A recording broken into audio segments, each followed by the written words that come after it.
बिहार विधानसभा चुनाव के दूसरे चरण के मतदान के साथ आज 11 नवंबर को राज्य की सियासत एक और निर्णायक मोड़ पर पहुंच गई है। 20 जिलों की 122 विधानसभा सीटों पर सुबह 7 बजे से वोटिंग जारी है। इन सीटों पर लगभग सभी बड़े दलों की किस्मत आज मतपेटियों में बंद हो रही है। राजनीतिक तापमान चरम पर है क्योंकि इस चरण में कई बड़े चेहरों की प्रतिष्ठा दांव पर लगी है। इस चरण में एनडीए की 122 और महागठबंधन के 126 उम्मीदवार मैदान में हैं। भाजपा के 53, जेडीयू के 44, लोजपा रामविलास के 15, राष्ट्रीय लोक मोर्चा के 4 और हम यानी कि हिंदुस्तानी आवाम मोर्चा के 6 प्रत्याशी चुनावी किस्मत आजमा रहे हैं। वहीं राजद की बात करें तो राजद के 70, कांग्रेस के 37, वीआईपी के 8, सीपीआई के 4, सीपीआई एमएल के 6 और सीपीआई के 1 प्रत्याशी मुकाबले में है। जनसुराज पार्टी भी मैदान में पूरे जोश से उतरी है, जिसने 120 उम्मीदवार खड़े किए हैं।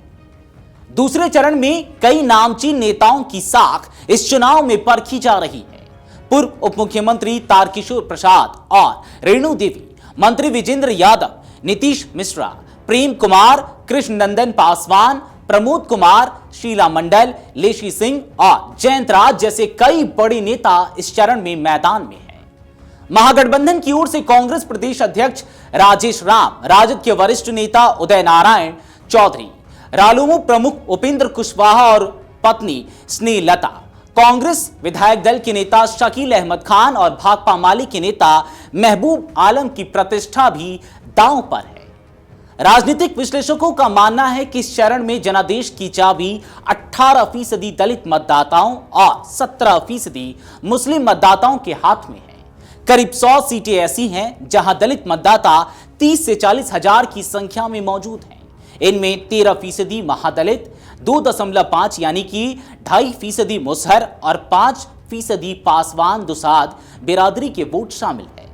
बीते चुनाव में चिराग पासवान के अलग लड़ने से जदयू को 22 सीटों का नुकसान हुआ था, लेकिन इस बार एनडीए को उम्मीद है कि चिराग और जीतन राम मांझी की एकजुटता से पासवान और मुसहर मतदाता फिर से राजग यानी कि एनडीए के पक्ष में गोलबंद होंगे। दूसरे चरण में सीमांचल की करीब 3 दर्जन सीटें मुस्लिम मतदाताओं से प्रभावित हैं। दशकों तक सीमांचल की मुस्लिम राजनीति पर राजद यानी कि आरजेडी का दबदबा रहा, लेकिन अब तस्वीर बदल रही है। इस बार मुसलमानों में नए नेतृत्व की तलाश साफ दिख रही है।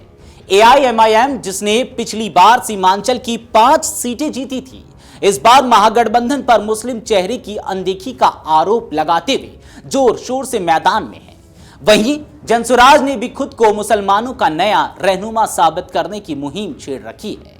दोनों दलों ने मुस्लिम प्रभाव वाली सीटों पर मुस्लिम उम्मीदवारों को ही टिकट दिया है।